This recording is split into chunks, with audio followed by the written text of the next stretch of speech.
Om Swastiastu, Namo Buddhaya, Salam Kebajikan. Izinkan saya hari ini memperkenalkan diri. Saya Elizabeth Ratri, saya akan menjadi moderator Anda yang memandu diskusi hari ini selama 1,5 jam ke depan. Kami mengucapkan selamat datang kepada Bapak FX Auda Teda Ena, MPD EDD, selaku Wakil Rektor 4 Universitas Sanata Dharma, Ibu Dr. Bernardine Ria Lestari MSc, selaku Ketua Lembaga Bahasa Universitas Sanata Dharma, Ibu Ari Kusmiatun, selaku Ketua APP BIPA Jogja, Ibu Riani dari Balai Bahasa Jogja, Ibu Tan Paulina Chandra sebagai pengurus APP BIPA Jogja. Nah, saya juga di sini melihat ada perwakilan dari Kantor Bahasa Maluku Utara dan juga dari Badan Bahasa. Saya juga mengucapkan selamat datang kepada para pembicara yang ada di Indonesia, di Filipina, dan juga ada di Australia, serta para peserta webinar dari berbagai daerah di Indonesia dan luar negeri, seperti di Tiongkok dan juga di Timor Leste. Nah, sebelum memulai lebih jauh, saya akan membacakan tata tertib mengikuti webinar ini. Yang pertama, peserta dimohon untuk membisukan mikrofon atau mengaktifkan mode mute selama acara berlangsung.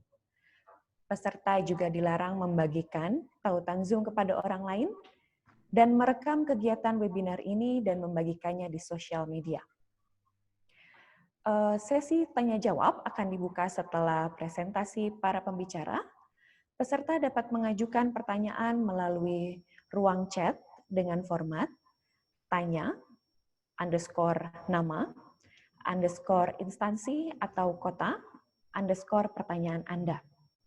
Dan yang terakhir, untuk e-sertifikat akan diberikan kepada peserta yang mengikuti webinar melalui Zoom hanya dari awal sampai akhir, dan bagi mereka yang mengisi exit ticket.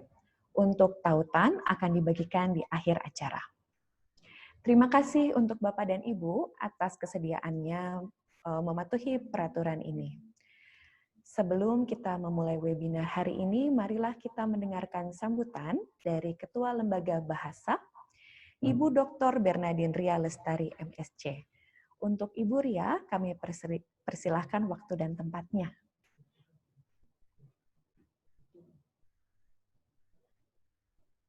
Terima kasih, Mbak Ratri. Selamat Ya, sore, para peserta. Salam sejahtera bagi kita semua. Terima kasih kesediaannya. Pertama, kepada Bapak FX Teda Odaena, MPD EDD, sebagai Wakil Rektor 4 Bidang Kerjasama. Yang terhormat, Ibu Riani dari Balai Bahasa Daerah Istimewa Yogyakarta. Juga Ibu Dr. Ari Kusmiatun sebagai Kepala APP BIPA Jogja. Bapak Ibu yang lain yang tidak bisa saya sebutkan satu persatu. Pertama-tama saya mengucapkan terima kasih atas sambutannya, atas kesediaannya untuk bergabung dalam acara Ilcik Berbagi nomor 1. Kami menyelenggarakan ini karena kami ingin menunjukkan bahwa pandemi ini tidak menyurutkan kegiatan kami dalam menaikkan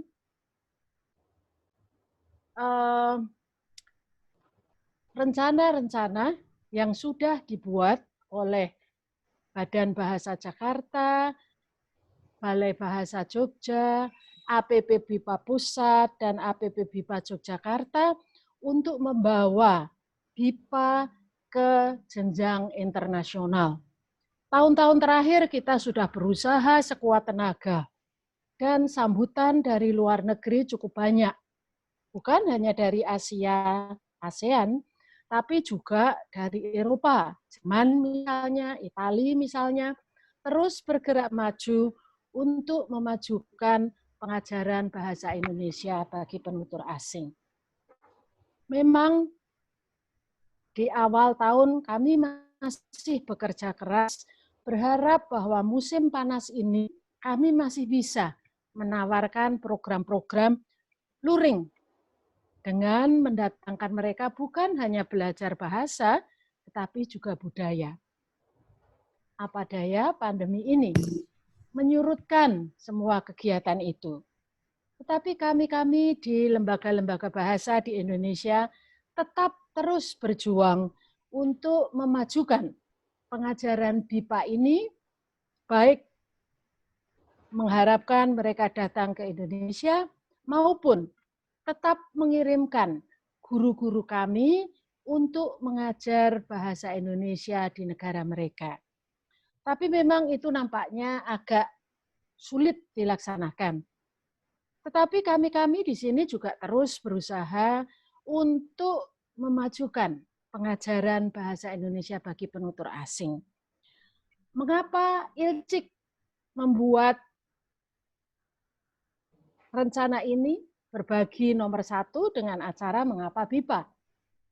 Karena ini adalah langkah awal dari ILCIK. Nanti selanjutnya akan ada pertukaran atau akan ada pembicara-pembicara lain yang akan berbicara lebih jauh mengenai pengajaran itu sendiri. Yang sekarang kami di Lembaga Bahasa terus bergerak untuk membuat bahan ajar daring. Jadi kalau memang luring tidak dimungkinkan, marilah kita belajar jarak jauh. Hampir setiap hari tadi kami berbicara dengan Bapak Wakil Rektor 4, ada webinar macam-macam. Tapi ini adalah langkah awal kami untuk maju terus, berbagi pengalaman. Oleh sebab itu, kali ini kita mulai dengan Mengapa BIPA, dengan menghadirkan beberapa teman yang baik sebagai pembelajar maupun pengajar. Yang pertama mungkin saya bisa menyebutkan terima kasih yang sebenarnya kepada Mas Arlo yang pernah menerima beasiswa Dharma Siswa tahun 2017. Dan sekarang menjadi dosen jurusan sastra di Filipina, Universitas, maaf sebentar Mas Arlo, Diliman di Manila. Mungkin saya keliru, nanti mungkin bisa dibetulkan. Terima kasih sekali atas kesediaannya untuk berbagi. Juga kepada Mbak Nana yang pernah menjadi staf ILCIK dan sekarang mengajar bahasa Indonesia di salah satu college di Western Australia. Nanti lebih jauh MC akan memperkenalkan. Kemudian yang terakhir, yang paling baru adalah staf dari Lembaga Bahasa yang baru saja kembali dari Vietnam, mendapat tugas untuk mengajar bahasa Indonesia di sana dengan didanai oleh BPSDK Badan Bahasa. Saya tidak akan mengatakan terlalu banyak, supaya kita akan langsung mendengarkan saja paparan mereka. Sekali lagi terima kasih dan selamat mengikuti webinar ini sampai selesai. Terima kasih semuanya. Saya kembalikan kepada Mbak Ratri.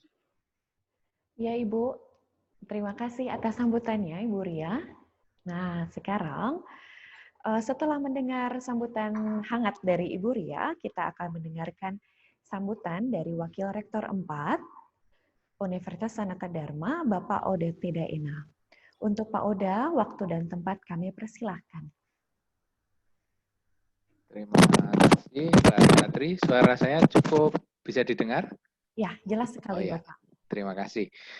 Selamat sore yang terhormat Ibu perwakilan dari Balai Bahasa dan juga perwakilan dari APP BIPA Yogyakarta, Ibu Ria Lestari sebagai Direktur Lembaga Bahasa atau yang membawai ILCIK.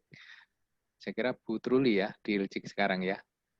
Bu Truli sebagai Direktur atau Koordinator ILCIK.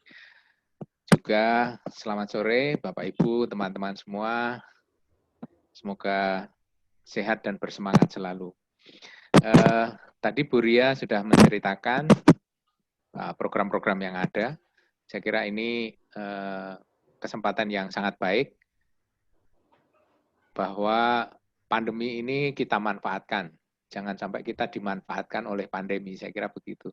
Saya kira ini semacam blessing in disguise. Kita bisa berdiskusi dengan Bapak Arlo Mendoza dari Filipina, Mbak Nana dari Australia, dan dari Sanata Dharma sendiri. Ada tadi yang baru pulang dari Mbak Sandy ya, baru pulang dari Vietnam. Nah, saya kira ini adalah satu contoh kesempatan, dan juga tadi disebut ada dari Maluku, ada dari tempat lain. Ini adalah salah satu contoh bagaimana kita tidak berhenti karena pandemi ini. Saya kira tantangan yang lebih lanjut, bagaimana khususnya BIPA ini tidak berhenti, karena saya tahu Bu Truli sangat aktif di pembelajaran online ya. Nah, saya kira bagaimana ILCIK sendiri lalu tertantang untuk menawarkan program-program online. Saya sendiri saat ini mengikuti satu mata kuliah, karena ini semacam penugasan kemarin 8 modul mata kuliah. Jadi saat ini saya berstatus mahasiswa online juga. Jadi setiap sore itu harus mengerjakan tugas-tugas untuk hari Kamis, Jumat, Sabtu. Itu sore saya ikut kuliah karena kemarin ditugaskan dari kampus dan mendapat beasiswa dari UB. Kemarin Bu Truli ikut UB ya. Tapi ini yang online. Nah, maka saya melihat ini satu kesempatan bahwa orang tidak harus pergi ke tempat lain, tetapi akan mendapat layanan pembelajaran yang bermutu. Saya kira tantangannya itu. Yang saya ikuti, saya sudah ikut kuliah ini selama 1 bulan, kuliah online itu mutunya tidak kurang dari kalau kuliah tatap muka. Nah, saya kira ini satu kesempatan, tantangan untuk kita, terutama BIPA, karena mobility itu masih sulit ya. Jadi sekarang itu ada istilahnya, kalau kami di kantor internasional itu mobility without movement. Nah, ini mungkin yang harus dipikirkan oleh teman-teman di BIPA, bagaimana ada mobility, student mobility, tetapi tanpa movement. Jadi mereka tetap di tempatnya, tetapi ada mobilitas pengetahuan yang berpindah. Saya kira itu yang bisa saya sampaikan. Mari kita hadapi bersama tantangan untuk mobility without movement ini, supaya BIPA tetap berkembang seperti yang diharapkan dari Bu Ria tadi. BIPA tetap berkembang di Indonesia, meskipun mahasiswanya tidak harus ke sini. Saya kira itu yang bisa saya sampaikan. Sekali lagi terima kasih Mbak Nana, jauh-jauh dari sana, nggak harus ke sini. Bersedia berbagi dengan kami yang ada di sini, juga tadi Mas Arlo Mendoza dan juga Mbak Sandy ya. Terima kasih dan selamat mengikuti webinar. Selamat sore. Terima kasih Pak Oda atas sambutannya dan dukungannya terhadap Lembaga Bahasa ya, dan kemajuan BIPA juga. Seperti yang kita dengar tadi dari Ibu Ria dan Pak Oda, kalau di tengah pandemi ini walaupun kita tidak bisa bergerak banyak, tapi isu BIPA itu masih tetap hangat ya. Jadi sekarang di webinar kali ini kita akan seperti mengingat kembali mengapa BIPA itu sangat hangat, sangat istilahnya seksi ya, karena banyak pengajar yang berharap bisa mengajar BIPA. Nah, sekarang kita akan melanjutkan dengan diskusi dengan para pembicara kita. Yang pertama kita akan berbicara dengan Mbak Rosendi. Nah, sebelumnya saya akan membacakan profil singkat dari pembicara pertama kita. Jadi Mbak Rosendi ini nama lengkapnya adalah Mbak Rosendi Gali Susani, SPD MPD. Dia adalah salah satu staf pengajar BIPA di ILCIK LBUSD sejak 2016. Dan Mbak Rosendi juga adalah salah satu anggota bukan anggota ya, salah satu pengembang bahan pengajaran yang di Ilcik LBUSD. Nah, Mbak Rosendi itu juga sudah menulis beberapa karya tulis ilmiah mengenai BIPA yang sudah dipublikasikan dalam forum KIBIPA, lalu seminar PIPSI, Kongres Bahasa Indonesia ke-11. Nah, lalu yang terakhir, Mbak Rosendi pada awal tahun 2020 dikirim oleh Kementerian Pendidikan dan Kebudayaan untuk menjadi pengajar BIPA sekaligus Duta Bahasa Negara untuk mengajar di Hanoi, Vietnam. Mbak Rosendi ini mengajar di 3 lembaga. Yang pertama Indonesia Center Umah Indo, lalu ada KBRI Hanoi, dan Kementerian Pertahanan.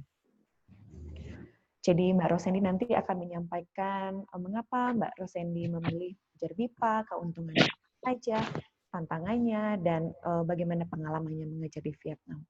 Mbak Rosendi, apakah bisa mendengar saya? Ya, sudah bisa Mbak Ratri. Ya, Mbak Rosendi ya. Sudah siap. Sekarang mari kita dengarkan presentasi dari Mbak Rosendi. Silakan Mbak Rosendi. Baik, terima kasih Mbak Ratri untuk kesempatan yang diberikan kepada saya. Selamat sore Bapak dan Ibu peserta webinar pada sore hari ini. Saya mengucapkan terima kasih karena Bapak dan Ibu bersedia untuk mengikuti webinar pada hari ini. Sesuai dengan tema yang sudah disampaikan oleh moderator bahwa pada hari ini kami para pembicara akan membahas tentang mengapa BIPA. Nah, tentunya hal tersebut akan memberikan berbagai pertanyaan dan alasan. Mohon maaf Mbak Ratri, apakah bisa izin share screen? Oh, silakan Mbak.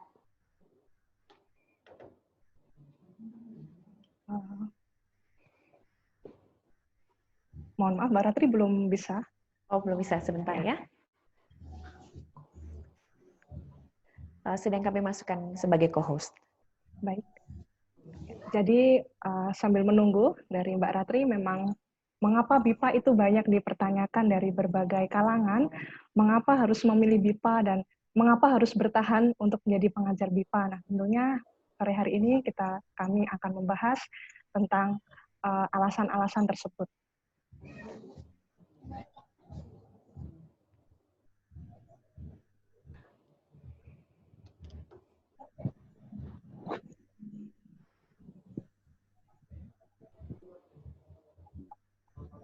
Oke, Mbak Rosendi, ya, kami sudah memasukkan Mbak Rosendi sebagai fokus. Sudah bisa? Baik, sudah. Oke.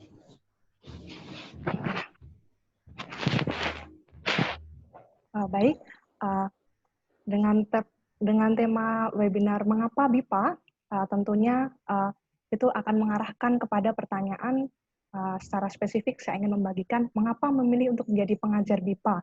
Nah, pertanyaan tersebut tentunya tidak terlepas dari pengalaman saya ketika saya menjadi seorang mahasiswa pada tahun 2013. Saat itu saya sedang berada di semester 3. Saat itu saya hanya berpikir bahwa lulusan pendidikan bahasa dan sastra Indonesia itu akan dihadapkan dengan berbagai peluang. Nah, yang pertama, menjadi guru bahasa Indonesia di SMP atau SMA. Kemudian yang kedua menjadi seorang reporter, wartawan, pembawa berita, dan yang terakhir adalah menjadi seorang pengajar BIPA. Nah, dulu pada awalnya saya berpikir dan tertarik untuk menekuni bidang reporter karena saya belajar tentang ilmu-ilmu tentang jurnalistik. Tetapi setelah saya dalami dan saya refleksikan, ternyata menjadi seorang reporter akan bersaing dengan mahasiswa yang berada di jurusan komunikasi. Nah, setelah itu saya dengan mantap memilih menjadi pengajar BIPA dengan berbagai alasan. Yang pertama, saya ingin mengimplementasikan teori tentang BIPA ketika studi ke dunia nyata. Nah, ketika saya belajar di program sarjana sampai magister, tentunya belajar bahasa Indonesia itu tidak terlepas dari pembelajaran tentang BIPA atau mengetahui tentang BIPA, karena BIPA menjadi porsi khusus, mendapat porsi khusus untuk mengetahui tentang teori tentang BIPA. Nah, setelah saya mendalami teori tentang BIPA, ternyata saya tertantang untuk mengajarkan bahasa Indonesia untuk orang asing.